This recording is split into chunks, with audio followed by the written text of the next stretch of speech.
Hello friends, welcome to mission KVS. स्वागत है आपका मिशन केवीएस में।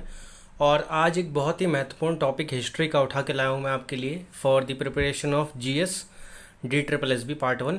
और ये टॉपिक इतना ज़्यादा इम्पॉर्टेंट, इतना ज़्यादा महत्वपूर्ण है मॉडर्न इंडियन हिस्ट्री का कि ये लगभग सारे एग्ज़ाम में, कॉम्पिटिशन एग्ज़ाम में जीएस के क्वेश्चंस में इसके दर्शन होते ही होते हैं। ठीक है, बात करेंगे इंडियाज़ फ्रीडम स्ट्रगल की और उसको कुछ फेजेज़ में बांटा है। फर्स्ट फेज़, सेकंड फेज़, फिर गांधी एरा। ठीक है, तो इस तरीके से उसको समझेंगे। एक ही पार्ट में तो ख़त्म नहीं होगा, कुछ अलग अलग पार्ट आएंगे, लेकिन बहुत ही ज़्यादा इंपॉर्टेंट पार्ट आएंगे विद एनिमेशन। ठीक है दोस्तों, आपको पता है कि आज हम कोई भी त्यौहार, होली, दिवाली वगैरह जो आज खुशी से बना पाते हैं, उसके पीछे एक रीज़न है कि हम आज़ाद हैं या हम एक फ्री कंट्री हैं। लेकिन क्या आपको पता है, हम जब गुलाम थे तो बहुत सारी चीज़ों पर अंग्रेज़ों ने रोक लगा रखी थी। बहुत सारी चीज़ों पर अंग्रेज़ इंटरफेयर करते थे, इंडिया के कल्चर को पूरा सप्रेस कर देते थे, एजुकेशन सिस्टम को तबाह कर देते थे। तो कहीं ना कहीं आज़ादी एक बहुत बड़ी आशा रही थी शुरुआत से ही, जब से हम अंग्रेज़ों के गुलाम बने। मैंने आप इससे पहले एक वीडियो बनाई हुई है, आप वो जाकर देख सकते हैं, डिस्क्रिप्शन में उसका लिंक है। उसमें मैंने आपको बताया था कि कैसे अराइवल हुआ ब्रिटिशर्स का, कैसे ब्रिटिश ईस्ट इंडिया कंपनी ने अपने पैर जमाए और कैसे उन्होंने अपने शासन को आगे बढ़ाया। आज हम जानेंगे कि फ्रीडम स्ट्रगल कैसे शुरू हुआ, कहाँ कहाँ से क्या क्या चीज़ें आई, और मैं बहुत मेजर पॉइंट ही बताने वाला हूँ जो हमारे एग्जाम के पॉइंट ऑफ व्यू से इंपॉर्टेंट है। जानने को तो बहुत कुछ है, एक एक डेट में बहुत सारी चीज़ें हैं, लेकिन हमें यूपीएससी नहीं DSSB भी निकालना है। तो उसमें जो इंपॉर्टेंट टॉपिक है, जो कहीं ना कहीं क्वेश्चंस बने हुए हैं पहले, उसके बेस पर मैंने कंटेंट लाया है। तो लेट्स स्टार्ट। और उससे पहले मैं बस एक मिनट लेना चाहता हूँ आपको ये बताने के लिए कि आपको अगर पीडीएफ वगैरह चाहिए होंगी तो पीडीएफ वगैरह के लिए टेलीग्राम ज्वाइन करना ज़रूरी है। हमारे टेलीग्राम का नाम है अपना केवीएस। अपना का ए बड़ा है और केवीएस का के बड़ा है, और कोई भी स्पेस नहीं है, डायरेक्ट ऐसे ही टाइप करना है, ये लोगो दिखाई देगा।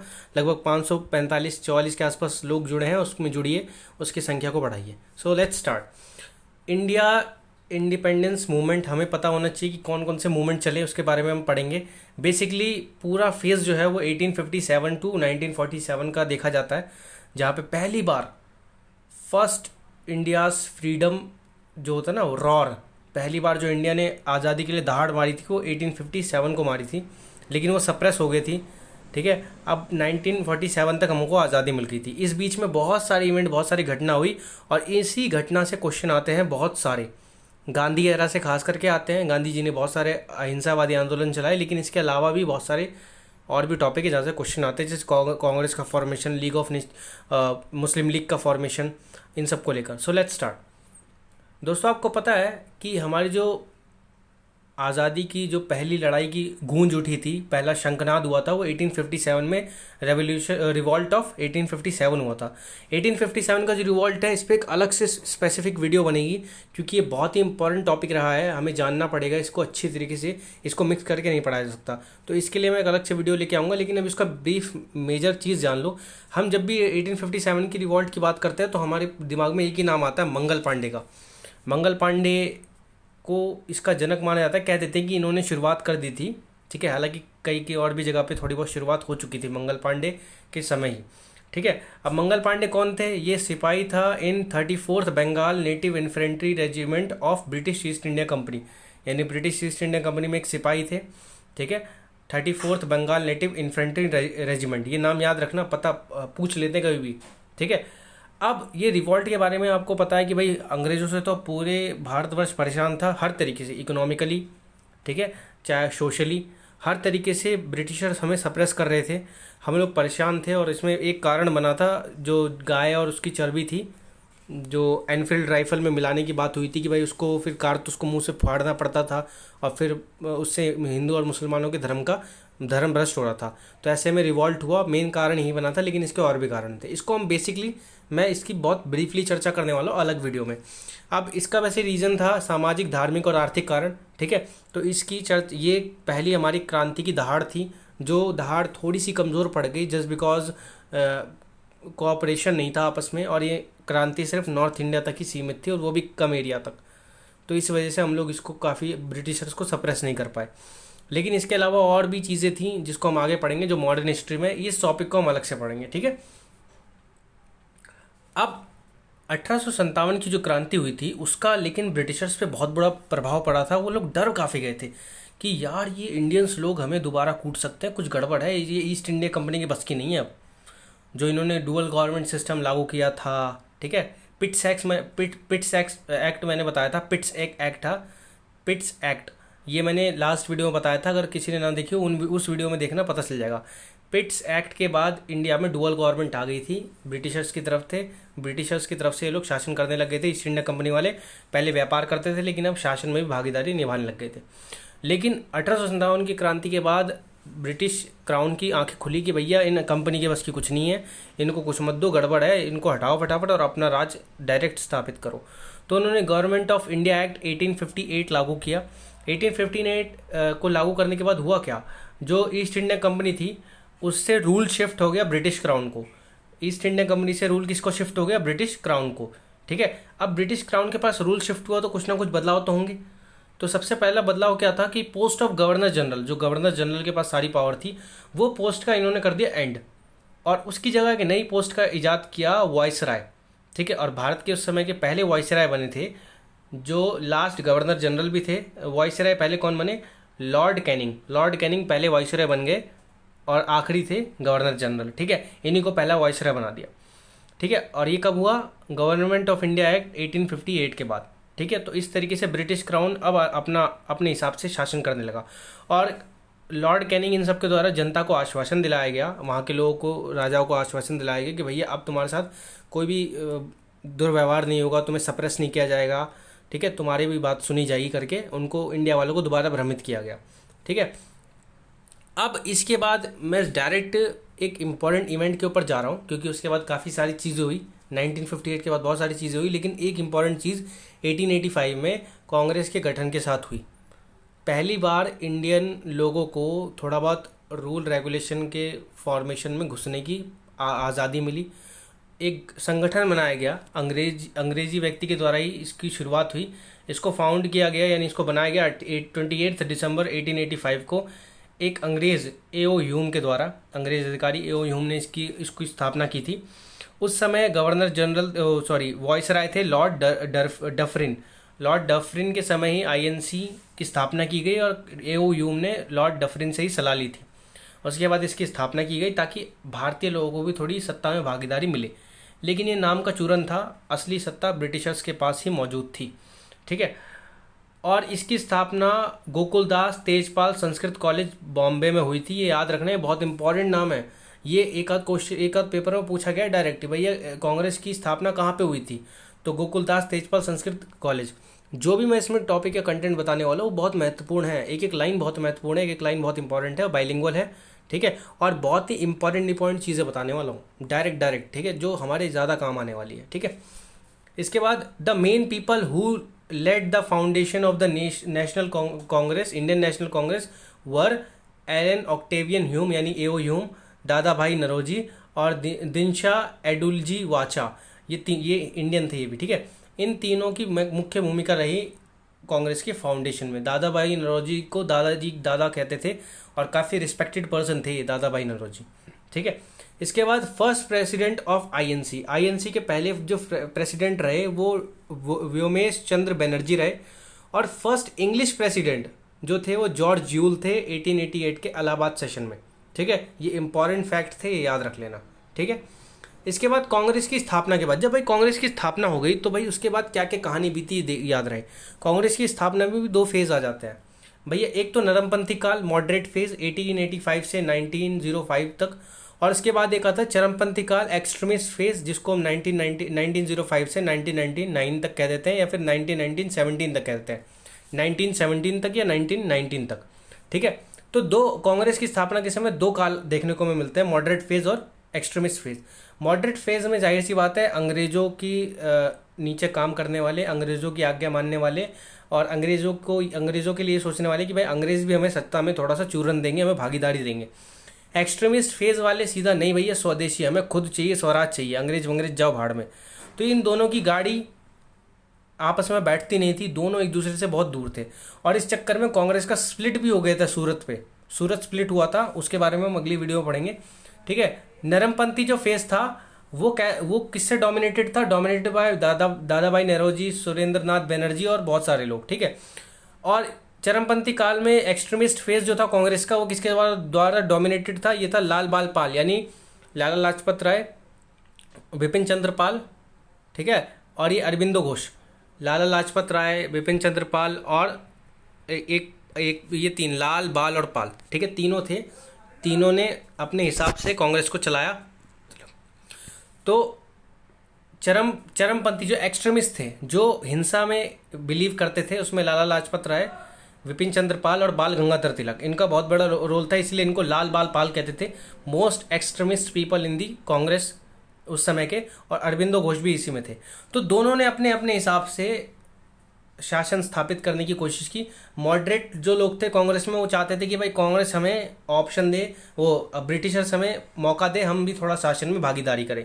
इनकी बस इतनी चाहत थी कि ब्रिटिश गवर्नमेंट की पॉलिसी और रूल फॉर्मेशन में इनको हिस्सेदारी मिल जाए, कि भैया जैसे एक डाइनिंग टेबल पे ब्रिटिशर्स खाना खा रहे हैं तो वहीं पे कांग्रेस वालों को भी थोड़ा खाना खाने का मौका मिले। लेकिन चरमपंथी काल वाले क्या कहते थे, भाई पूर्ण स्वराज, यानी पूरी डाइनिंग टेबल ही हमें चाहिए, भाड़ में जाओ, हमें नहीं चाहिए ब्रिटिशर्स। तो दोनों में ज़मीन आसमान का अंतर था, और इसी वजह से कांग्रेस में दरार भी आई थी। कांग्रेस में दो तरह के लोगों का गुट बन चुका था, एक मॉडरेट और एक एक्सट्रीमिस्ट, ठीक है। अब इसी समय मॉडरेट फेज के समय एक बहुत खतरनाक घटना हुई थी 16 अक्टूबर 1905 में बंगाल के पार्टीशन को लेकर। उस समय लॉर्ड कर्जन मौजूद थे, इन्होंने 1903 में बंगाल का पार्टीशन अनाउंस कर दिया। बड़े ही चालाक ब्रिटिशर्स थे। ब्रिटिशर्स सोचते थे कि अरे भारत वाले तो बड़े भोले हैं, हमें तो अपना शासन बहुत तगड़ा जमाना है। जब उन्होंने देखा कि यार हिंदू मुस्लिम एकता तो कहीं ना कहीं पनप रही है कलकत्ता बंगाल में, सारे लोग लगे हुए अपने अपने हिसाब से, इन्होंने बोला यार बंगाल को तोड़ो। और बंगाल आज का बंगाल नहीं, बंगाल बहुत बड़ा बंगाल था उस समय, असम भी था उसमें मौजूद, बंगाल भी था और बांग्लादेश का हिस्सा भी था पूरा, बिहार मौजूद था, उड़ीसा का कुछ पार्ट था, ठीक है। तो उसको तोड़ने के लिए कोशिश की गई और बहाना दे दिया, चूरन दे दिया कि भाई लगभग 78 मिलियन 70-78 मिलियन की पॉपुलेशन है, तो एडमिनिस्ट्रेशन संभालने में दिक्कत आ रही है, इसलिए हमको उनको थोड़ा विभाजन करना पड़ेगा। लॉर्ड कर्जन अपने इस मास्टर प्लान में बिल्कुल सक्सेसफुल भी हुआ, उसने सोचा भी और उसने करा भी, और ये बहुत बड़ी दुर्घटना थी जिसका परिणाम भारत आज तक भुगत रहा है। ये जो तुमने बांग्लादेश देखा हुआ है ना बगल में, जो एक समय पार्टीशन के समय पूर्वी पंजाब बना था, वो पूरी पाकिस्तान बना था, वो आज बांग्लादेश बन गया 1971 के बाद, लेकिन वो एक समय में हमारा बंगाल था, ठीक है। तो ये लॉर्ड कर्जन ही था जिसने एक कांड किया था और बंगाल को दो भागों में बांट दिया था, पूर्वी बंगाल और पश्चिमी बंगाल। पश्चिमी बंगाल आज भी हमारा है, पूर्वी बंगाल आज बांग्लादेश बन चुका है 1971 के युद्ध के बाद, ठीक है। तो इन्होंने सोचा था भाई पार्टीशन करेंगे, रीज़न भी दे दिया कि भाई पॉपुलेशन बहुत ज़्यादा है बंगाल की, एडमिनिस्ट्रेशन संभालने में बहुत दिक्कत आती है, इसलिए हमें उसे काटना है, और कल्चरल डिफरेंस बहुत ज़्यादा है बंगाल के, एक हिस्से में मुस्लिम बहुत ज़्यादा और एक हिस्से में हिंदू बहुत ज़्यादा है, तो बेहतर है कि दोनों थोड़ा अलग अलग रहे। तो एक तरीके से फूट डालो राज करो की नीति इन्होंने अपना ली, ठीक है। और बंगाल का विभाजन कर दिया 1905 में, यानी 16 अक्टूबर 1905 में इन्होंने विभाजन कर दिया। अब उसका रीज़न इन्होंने दे दिया कि भाई कल्चर का डिफरेंस है ईस्ट और वेस्ट में, और the British wanted to simplify the administrative system. Administration को अच्छे से चलाने के लिए इनको भाई इतने बड़े हिस्से को इसका पार्टीशन करना पड़ा। ये वाला हिस्सा कहते थे कि भाई ये वाला हिस्सा जो है थोड़ा थोड़ा ये मुस्लिम एरिया ज़्यादा है, इस चक्कर में ये वाला हिस्सा मुसलमानों का और ये वाला हिस्सा हिंदुओं का। एक तरीके से इन्होंने फूट डालो राज करो की नीति जो शुरुआत से अपनाई वही यहाँ पे भी अपना ली। अब क्या ऐसे में जो भारत के कांग्रेस के लोग थे, जो कांग्रेस का फॉर्मेशन हुआ था ताकि इंडियन लोगों का प्रतिनिधित्व हो, क्या वो कुछ कर रही थी? देखो मॉडरेट कांग्रेस वाले जो थे, जो नरमपंथी दल वाले कांग्रेस के थे, वो तो भाई पोस्टर वगैरह बांट रहे थे, पब्लिक मीटिंग वगैरह कर रहे थे और थोड़ा बहुत हल्का हल्का विरोध जता रहे थे, लेकिन लोग कांग्रेस की नरमपंथी दल से फेथ खो चुकी थी। लोग सोच रहे थे कि भैया बातों से तो अंग्रेज कभी ना माने, ताकतवर आदमी ढीले ढाले आदमी की बात कभी सुन के भी इग्नोर कर देता है। तो लोगों ने बोला भाई लाठी का सहारा लेना पड़ेगा, मार कुटाई करनी पड़ेगी। तो एक्सट्रीमिस्ट फेज वालों ने, यानी लाल बाल पाल ने एक मूवमेंट चलाया जिसको हम कहते हैं स्वदेशी मूवमेंट। बंगाल के पार्टीशन को रोकने के लिए स्वदेशी मूवमेंट 7 अगस्त 1905 को चलाया गया, ठीक है। अब स्वदेशी मूवमेंट क्या था? इसमें बाल गंगाधर तिलक और ने बम्बई और पुणे संभाल रखा था, लाला लाजपत राय और अजीत सिंह ने पंजाब संभाल रखा था, और चिदम्बरम पिल्लई ने मद्रास संभाल रखा था। ये लोग एक्सट्रीमिस्ट लोग थे। इन लोगों ने अपने अपने हिसाब से ब्रिटिश सरकार का विरोध किया, और इन्होंने क्या किया, मेन ऑब्जेक्टिव इस मूवमेंट का क्या रखा कि भाई boycott of foreign goods, foreign goods का बायकॉट कर दो, ये जो कपड़े बनाते ससुरे इसको पहनो ही मत। और इंडिया के अमीर अमीर लोगों ने अपने अपने हिसाब से फैक्ट्रीज़ वगैरह खोलनी शुरू कर दी और स्कूल वगैरह शुरू कर दिए, लोकल भाषा पढ़ाना शुरू कर दिया, एक तरीके से ब्रिटिशर्स का विरोध करना शुरू कर दिया। लेकिन इस आंदोलन का कुछ खास अंग्रेज़ों पर फ़र्क पड़ा नहीं, क्योंकि अंग्रेज़ बहुत मजबूत थे। कांग्रेस को पूरी तरीके से एक्सट्रीमिस्ट को मॉडरेट लोगों का साथ नहीं मिल रहा था। आई होप आप इसको समझ रहे होगे कि एक्सट्रीमिस्ट और मॉडरेट कांग्रेस उस समय दो भागों में अंदर अंदर बढ़ चुकी थी। एक भाग वो जो नरमपंथी था, जो सोचता था कि ब्रिटिशर्स हमें दान देंगे और हम उसके हिसाब से राज करेंगे, और एक था कि लड़कर जीतने वाले, यानी कि हम आज़ादी छीन लेंगे, हमें दान की ज़रूरत नहीं है। तो दोनों में ज़मीन आसमान का अंतर था, ठीक है। और इस वजह से दोनों एक दूसरे का साथ नहीं दे पा रहे थे और आंदोलन कमज़ोर हुआ। स्वदेशी आंदोलन के कमज़ोर होते ही ये आंदोलन का खास फर्क पड़ा नहीं, और भाई सीधे सीधे 16 अक्टूबर 1905 को बंगाल को दो भागों में तोड़ दिया गया कर्जन की नीति के तहत। इतना पता चल गया, ठीक है। अब इसका रिजल्ट क्या निकला? सबसे पहला रिजल्ट तो निकला, पब्लिक मीटिंग और प्रेस कॉन्फ्रेंस पर बैन लगा दिया गया। जो प्रेस और पब्लिक मीटिंग जो हो रही थी उस पर बैन लगा दिया गया कि भाई कोई आपस में मिलेगा जुलेगा नहीं। और नेताओं को जेल में डाल दिया, और जेल में नेताओं की हालत बहुत बुरी हुई। कुछ को तो इतना मारा उन्होंने तो राजनीति से संन्यास ले लिया, ठीक है। तो ये बहुत बुरा हाल था। और इसके बाद तो जब ये परिणाम हुआ तो भाई अब मॉडरेट और एक्सट्रीमिस्ट दोनों ने एक दूसरे पर आरोप प्रत्यारोप लगाना शुरू कर दिया कि भाई तेरी वजह से हुआ है, तेरी वजह से आंदोलन कमज़ोर पड़ा, तुम्हारी वजह से अंग्रेज़ हमारी बात नहीं सुन रहे। अब मॉडरेट कहते थे भाई तुम्हारे जो एक्सट्रीमिस्ट हो ना, तुम्हारे चक्कर में अंग्रेज़ हमारी बातें नहीं सुनते, हमें सत्ता में ज़्यादा भागीदारी नहीं दे रहे। एक्सट्रीमिस्ट कह रहे हैं कि तुम हमारे साथ मिल जाओ, क्यों उनके तलवे चाटते हो, अगर तुम भी साथ आ जाओगे तो हम लोग मजबूती से उनका मुकाबला कर लेंगे। तो दोनों अपने अपने विचारों में एक तरीके से ठीक थे। ये लोग शांति से काम करना चाहते थे, ये लोग भाई लड़ झगड़ के फटाफट, क्योंकि भाई आज़ादी भी चाहिए थी ना, तो इस चक्कर में दोनों अपने अपने हिसाब से काम कर रहे थे। अब इसी बीच कांग्रेस का एक सेशन आना था, कलकत्ता सेशन 1906 में, और अब कांग्रेस के नरम दल और गरम दल दोनों में ही दरार पड़ चुकी थी, ठीक है। अब अध्यक्ष बनाने को लेकर, क्योंकि हर सेशन में एक अध्यक्ष होना ज़रूरी है जो अध्यक्षता करता है, ठीक है। तो मॉडरेट और एक्सट्रीमिस्ट के बीच में लड़ाई छिड़ गई कि भाई अध्यक्ष हमारी तरफ से होगा। मॉडरेट कहते कि भाई अध्यक्ष, एक्सट्रीमिस्ट कहते हैं अध्यक्ष हमारी तरफ से होगा, मॉडरेट कहते हैं अध्यक्ष हमारी तरफ से होगा। अब इनके बीच में आए दादाजी भाई नेहरूजी, और वो कांग्रेस के उस समय के सेशन के अध्यक्ष यानी प्रेसिडेंट बने। दादाजी भाई नेहरूजी इतने आदर्श थे सबके कि कोई भी उनकी बातों का विरोध नहीं करता था, सब ने शांति से इनको प्रेसिडेंट एक्सेप्ट कर लिया। और दादाजी भाई नेहरूजी ने इस सेशन में, कलकत्ता के सेशन में, स्वराज एक महत्वपूर्ण गोल के रूप में बोला कि भाई अब हमारा एक महत्वपूर्ण उद्देश्य है, एक महत्वपूर्ण गोल है स्वराज। और स्वराज शब्द का पहली बार उपयोग कलकत्ता सेशन में 1906 में पहली बार दादाजी भाई नेहरूजी ने ही किया था। ये भी क्वेश्चन आ सकता है, ठीक है। इतना समझ में आया। अब कलकत्ता सेशन 1906 में हुआ। 1906 में एक और बहुत खास बात हुई थी, formation of Muslim league, Muslim league की फॉर्मेशन। इनके पीछे की कहानी जाती है सर सैयद अहमद खान के साथ, जो हमेशा मुसलमानों की शिक्षा को लेकर अग्रसर रहे। अलीगढ़ मुस्लिम यूनिवर्सिटी इन्हीं की देन है, ठीक है। अब इन्होंने एक फाउंडेशन बनाई थी, एक मीटिंग फाउंडेशन, जिसका नाम था मोहम्मदन एजुकेशनल कॉन्फ्रेंस। ये सर सैयद अहमद खान ने ही बनाई थी। अब इसमें क्या होता है, सारे मुस्लिम लोग आपस में मिलते थे, पढ़ाई वगैरह की चर्चा, मतलब शिक्षा कैसे बढ़ाई जाए मुसलमानों की, मुसलमानों को उनका हक कैसे दिलवाया जाए, इन सब को लेकर ये बात हुई। अब कहीं ना कहीं मुसलमानों के बीच में, दिमाग में भी एक बीज पनप रहा था कि यार कांग्रेस को सारा फेवर ब्रिटिशर्स की तरफ मिल रहा है, ब्रिटिशर्स की तरफ से कांग्रेस को सारा फेवर मिल रहा है, तो यार हम मुस्लिमों के साथ कहीं धोखा तो नहीं हो रहा, तो हमें भी अपने लिए कोई ना कोई एक फाउंडेशन, मजबूत फाउंडेशन बनानी पड़ेगी। तो उन्होंने कहा कि भाई अब ये जो कॉन्फ्रेंस हुई थी 30 दिसंबर 1906 ढाका में हुई थी, और ढाका में ही मुस्लिम लीग की स्थापना हुई थी। अब बोला भाई एक ना हमें चाहिए, तो इस कॉन्फ्रेंस में मुस्लिमों के हित के लिए ऑर्गेनाइजेशन बनाने की चर्चा हुई कि भाई मुसलमानों का हित भी ज़रूरी है, उसके लिए एक ऑर्गेनाइजेशन बनाना ज़रूरी है। तो नवाब ख्वाजा सलीमुल्ला जो था, उन्होंने मुस्लिम ऑर्गेनाइजेशन को एक नाम दे दिया, कहा कि भाई हमारी मुस्लिम ऑर्गेनाइजेशन जो बनेगी उसका नाम होगा ऑल इंडिया मुस्लिम लीग, ठीक है। और सबने बोला भाई वाह क्या नाम है, बहुत बढ़िया नाम है, चलो मुसलमानों के हक के लिए एक लीग तो बनी, ठीक है। और इसका ऑब्जेक्टिव जो था, इसका लक्ष्य था to safeguard Muslim right, Bharat में मुसलमानों के राइट्स को बचाना और उनके लिए अधिकार मांगना, इनके महत्वपूर्ण राइट थे। क्योंकि इनके दिमाग में एक बीज पनप रहा था कि भैया कहीं ना कहीं अंग्रेज़ सरकार कांग्रेस के समर्थन में जा रही है और मुसलमानों को इग्नोर कर रही है। हालांकि ब्रिटिशर्स का इसमें उल्टा हाथ था, ब्रिटिशर्स हमेशा से हिंदू मुसलमान को उनके बंटवारे में लगी हुई थी। वो हमेशा लूप होल्स ढूंढती थी कि कैसे हम हिंदू और मुसलमानों को आपस में बांट सके, और ऐसा उन्होंने कई बार किया। ठीक है। और मोहम्मद अली जिन्ना जो थे, काफ़ी पॉपुलर नेता हैं इसके मुस्लिम लीग के। कई लोग कंफ्यूज हो जाते हैं जो पढ़ते नहीं है ज़्यादा, वो मोहम्मद अली जिन्ना को इसका फाउंडर मान देते हैं। ये गलत है। हमें पता होना चाहिए कि मुस्लिम लीग की फाउंडेशन किसने करी। तो मोहम्मद अली जिन्ना ने तो 1913 में मुस्लिम लीग ज्वाइन करी थी, और मुस्लिम लीग की ही मांग आगे चल के थी पाकिस्तान।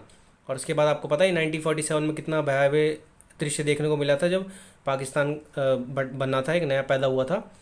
तो ये एक फर्स्ट फेज का थोड़ा सा पार्ट था हमारे इंडियन फ्रीडम स्ट्रगल का, और इसमें मैंने बहुत महत्वपूर्ण चीज़ें डिस्कस करी। अभी इसमें काफ़ी और भी अच्छी चीज़ें आने वाली हैं, और इसके साथ साथ फिर गांधी युग और उनके सारे आंदोलन आएंगे। तो आई होप आपको वीडियो पसंद आई होगी। अगर वीडियो में कहीं भी कोई भी डाउट हो छोटा सा, तो आप ज़रूर कमेंट बॉक्स में कमेंट कीजिए। जब इसका नेक्स्ट पार्ट आएगा तो मैं उस डाउट को सबसे पहले क्लियर करूँगा, बाकायदा कमेंट की फ़ोटो लगाकर। ठीक है। तो thank you so much for watching. ऐसे ही बने रहिए मिशन केवीएस के साथ। ये वीडियो ना सिर्फ DSSB के लिए बल्कि बहुत सारे एग्जाम्स के लिए महत्वपूर्ण है। ऐसे ही देखते रहिए। कोई कमी, कोई दिक्कत, परेशानी हो तो कमेंट बॉक्स में ज़रूर कमेंट कीजिए, और टेलीग्राम चैनल ज़रूर ज्वाइन कीजिए। Thank you so much for watching.